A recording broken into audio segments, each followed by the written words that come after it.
KSRTC ಮತ್ತು BMTC ಬಸ್ಗಳ ಮೇಲೆ ತಂಬಾಕುವಿನ ಗುಟ್ಕಾದ ಜಾಹೀರಾತು ಹಾಕೋ ವಿಚಾರದಲ್ಲಿ ಸರ್ಕಾರ ಒಂದು ಅಧಿಕೃತ ಆದೇಶ ಹೊರಡಿಸಿತ್ತು. ಈಗ ಆ ಆದೇಶಕ್ಕೆ ಮೆಗಾ ಟ್ವಿಸ್ಟ್ ಒಂದು ಸಿಗ್ತಾ ಇದೆ. ಕೊನೆಗೂ ಎಚ್ಚೆತ್ತುಕೊಂಡ ಸರ್ಕಾರ ಕೆಎಸ್ಆರ್ಟಿಸಿ ಬಿಎಂಟಿಸಿ ಬಸ್ಗಳಲ್ಲಿ ತಂಬಾಕು ಪ್ರಚಾರಕ್ಕೆ ಬಿಗ್ ಬ್ರೇಕ್ ಅನ್ನು ಹಾಕಿದೆ. ಕೊನೆಗೂ ಸರ್ಕಾರ ಎಚ್ಚೆತ್ತುಕೊಂಡಿದೆ. ಈ ಹಿಂದೆನೇ ಆದೇಶವನ್ನು ಹೊರಡಿಸಿತ್ತಲ್ಲ, ಅದಕ್ಕೊಂದು ಡೆಡ್ಲೈನ್ ಇತ್ತು. ಕೆಎಸ್ಆರ್ಟಿಸಿ ಬಿಎಂಟಿಸಿ ಬಸ್ಗಳಲ್ಲಿ ತಂಬಾಕು ಪ್ರಚಾರಕ್ಕೆ ಬಿಗ್ ಬ್ರೇಕ್ ಹಾಕಿದ ಸರ್ಕಾರ. ಬಸ್ಗಳ ಮೇಲಿನ ತಂಬಾಕು ತೆರವಿಗೆ 15 ದಿನಗಳ ಗಡುವನ್ನು ಕೊಡಲಾಗಿದೆ. ಮೊನ್ನೆ ಆದೇಶ ಹೊರಡಿಸಿದ್ರು, ಆದರೆ ಈಗ 15 ದಿನಗಳ ಒಳಗಾಗಿ ಕಿತ್ತು ಬಿಸಾಕಬೇಕು. ತಂಬಾಕು ಜಾಹೀರಾತಿನ ಪೋಸ್ಟರನ್ನು ತೆಗೆಯಬೇಕು, ಜಾಹೀರಾತುಗಳಿಗೆ ಕಡಿವಾಣ ಹಾಕಬೇಕು ಅಂತೇಳಿ ಆಗ್ರಹ. ಸಂಘಟನೆಗಳು ಬಸ್ಗಳಿಗೆ ಅಂಟಿಸಲಾಗಿದ್ದ ಜಾಹೀರಾತಿನ ವಿರುದ್ಧ ಆಂದೋಲನ ನಡೆದಿತ್ತು. ಜನಾಕ್ರೋಶಕ್ಕೆ ಮಣಿದಿರುವ ರಾಜ್ಯ ಸರ್ಕಾರ ಕೂಡಲೇ ತಂಬಾಕು ಉತ್ಪನ್ನಗಳನ್ನು ಪ್ರಮೋಟ್ ಮಾಡುವ ಜಾಹೀರಾತುಗಳು ತೆರವುಗೊಂಡಿದೆ. KSRTC MD Akram Pasha depot ಮ್ಯಾನೇಜರ್ಗಳಿಗೆ ಸೂಚನೆ ಕೊಟ್ಟಿದ್ದಾರೆ. ತಂಬಾಕು ಜಾಹೀರಾತಿಗೆ ಮೆಗಾ ಟ್ವಿಸ್ಟು. ಕೊನೆಗೂ ಸರ್ಕಾರ ಎಚ್ಚೆತ್ತುಕೊಂಡಿದೆ. ಸರ್ಕಾರಿ ಬಸ್ಗಳ ರೂಪವನ್ನೇ ಬದಲಿಸುವ ದರಿದ್ರ ತಂಬಾಕು ಕಂಪನಿಗಳ ಜಾಹೀರಾತು. ಆ ಜಾಹೀರಾತಿಂದ ಈ ಕರ್ನಾಟಕದ 7.5 ಕೋಟಿ ಕನ್ನಡಿಗರಲ್ಲಿ ಯಾವುದಾದ್ರೂ ಒಬ್ಬ ಕನ್ನಡಿಗನಿಗೆ ಒಂದು ನಯಾ ಪೈಸದ ಲಾಭ ಇಲ್ಲ. ಆರ್ಥಿಕ ಲಾಭ ಬಿಡಿ, ಆರೋಗ್ಯಕರವಾದ ಲಾಭ ಇದೆಯಾ? ಅದೂ ಇಲ್ಲ. ಅದು ತಿಂದರೆ ಬಾಯಿ ತೂತು ಬೀಳುತ್ತೆ ಹೊರತಾಗಿ ಮನುಷ್ಯ ಬದಲಾಗೋದಿಲ್ಲ, ಮನುಷ್ಯ ಅಭಿವೃದ್ಧಿಗೊಳ್ಳೋದಿಲ್ಲ.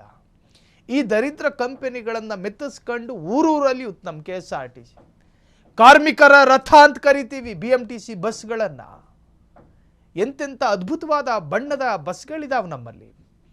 ಶ್ಯಾಮಲ ವರ್ಣದ ಬಸ್ಸನ್ನು ರಥ ಅಂತ ಕರಿತೀವಿ. ನಮ್ಮ ಸರ್ಕಾರಿ ಸಂಪತ್ತುಗಳು ಸರ್ಕಾರದ ವೈಯಕ್ತಿಕ ಆಸ್ತಿ ಅಲ್ಲ, ಸಾರ್ವಜನಿಕರ ಆಸ್ತಿ. ಅದು ಸರ್ಕಾರಿ ಬಸ್ಗಳು ಪಬ್ಲಿಕ್ ಪ್ರಾಪರ್ಟಿ. ನಾವು ಕಷ್ಟಪಟ್ಟು ದುಡಿಯುವ ಹಣದ ತೆರಿಗೆಯ ರೂಪದಲ್ಲಿ ಸರ್ಕಾರಕ್ಕೆ ಕಟ್ಟುವ ಹಣದಿಂದ ಸರ್ಕಾರ ಖರೀದಿಸುವ ಒಂದು ಜಲ್ಲಿ ಕಲ್ಲೇ ಇರಲಿ, ಅದು ನಮ್ಮ ಆಸ್ತಿ. We have a right to ask. ನೀವು ಇದನ್ನ ಮೆತ್ತಿಸ್ಕೊಂಡು ಊರೂರು ಅಲದಾಡಬೇಡಿ ಅಂತ ಕೇಳೋದಕ್ಕೆ ಕರ್ನಾಟಕದ ಕನ್ನಡಿಗರಿಗೆ ನೈತಿಕತೆ ಇದೆ. ನಾವು ಕೇಳ್ತೀವಿ, ಕೇಳಿದ್ದೀವಿ ಕೂಡ. ತಲೆಬಾಗಬೇಕು ಸರ್ಕಾರ. ತಲೆಬಾಗಿ ಆದೇಶವನ್ನು ಹೊರಡಿಸ್ತು. ಆ ಆದೇಶಕ್ಕೆ ಒಂದು ಸ್ವಲ್ಪ ಮೃದುಲವಾದ ಗಡುವು ಇದು. ಏಕಾಏಕಿ ಬದಲಾವಣೆ ಬರದು ಅಂಥೇಳಿ ಸರ್ಕಾರಕ್ಕೂ ಗೊತ್ತು. ಹಾಗಾಗಿ 15 ದಿವಸಗಳ ಕಾಲ ಅವಕಾಶವನ್ನು ಕೊಡಲಾಗಿದೆ. ಅದು ಹೆಂಗಿರುತ್ತೆ ಅಂತ ಕೇಳಿದ್ರೆ, ಈ ಪ್ರೈವೇಟ್ ವೆಂಡರ್ಗಳು ಈಗ ವಿಮಲ್ ಪಾನ್ ಮಸಾಲವನ್ನು ಕರ್ನಾಟಕದಲ್ಲಿ ಡಿಸ್ಟ್ರಿಬ್ಯೂಟ್ ಮಾಡುವಂಥ ವರ್ತಕ ಅಥವಾ ವಿತರಕ ಅಂತ ಒಬ್ಬ ಇರ್ತಾನೆ. ಆ ಆ್ಯಡ್ ಏಜೆನ್ಸಿ ಬಿಎಂಟಿಸಿ ಬಸ್ಗಳ ಜೊತೆ ಕಾಂಟ್ರಾಕ್ಟ್ ಬೇಸಲ್ಲಿ ಈ ಜಾಹೀರಾತನ್ನು ಕೊಟ್ಟಿರ್ತಾನೆ.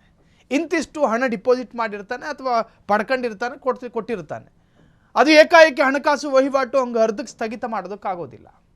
ಹಾಗಾಗಿ 15 ದಿವಸಗಳಲ್ಲಿ ಅದನ್ನೆಲ್ಲ ಪ್ರೊಸೀಜರ್ಗಳನ್ನು ಮುಗಿಸ್ಕೊಂಡು ಅಂಟಿಸ್ಕೊಂಡಿರೋ ಆ ವಿಮಲ್ ಪಾನ್ ಪರಾಗು ಅದರದ್ದೆಲ್ಲ ಜಾಹೀರಾತನ್ನು ಕಿತ್ತೆಸಿಬೇಕು ಅಂತೇಳಿ ಸರ್ಕಾರ ಅಧಿಕೃತವಾಗಿ ಹೇಳಿದೆ. ಈಗ ಆ ಡಿಪೋ ಅಥವಾ ಆ MD ಆಗಿರ್ತಕ್ಕಂಥ ಅಕ್ರಮ್ ಪಾಷಾ ಕೂಡ ತಮ್ಮ ಸಿಬ್ಬಂದಿಗಳಿಗೆ ಖಡಕ್ ಆದ ಸೂಚನೆಯನ್ನು ಕೊಟ್ಟಿದ್ದಾರೆ.